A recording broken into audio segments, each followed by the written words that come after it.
অভ্যুত্থানের মতো আগামী নির্বাচনেও গুরুত্বপূর্ণ ভূমিকা রাখবে তরুণরা। মঙ্গলবার এমন মন্তব্য করেছেন জামায়াতের আমির শফিকুর রহমান।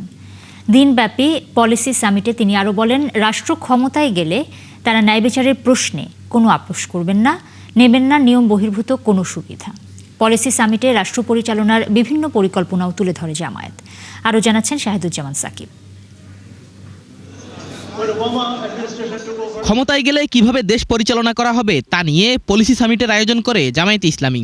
বিভিন্ন দলের নেতা, শিক্ষাবিদ, ব্যবসায়ী, গণমাধ্যমের সম্পাদক ও বিভিন্ন দেশের কূটনীতিকদের সামনে তুলে ধরা হয় আগামীর বাংলাদেশ নিয়ে দলটির পরিকল্পনা।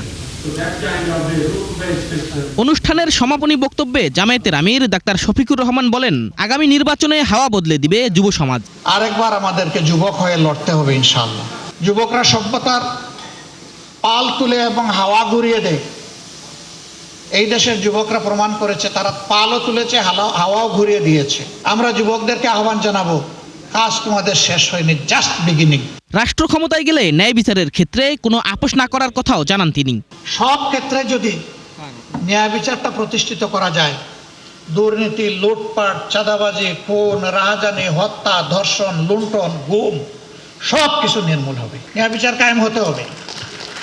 এই বিচার কোনো ব্যক্তির পদ পদবি, তার প্রভাব প্রতিপত্তি দেখে এই বিচার আর পরিচালিত হওয়া উচিত নয়। এর কবর রচনা হয়ে সত্যিকার অর্থে justice for all and equal, সবার জন্য বিচার, সুবিচার এবং সকলের জন্য সমান বিচার। আর নেতারা বলেন, নাগরিক অধিকার সুরক্ষিত থাকে এমন দেশ গঠন করতে চান তারা। With unity, honesty and complement leadership, competent leadership, we are confident that Bangladesh can move towards an economy rooted in justice, opportunity and shared prosperity. Policy সামিটে দেশ বিনির্মাণে 31টি গুরুত্বপূর্ণ করণীয় তুলে ধরে জামায়াত।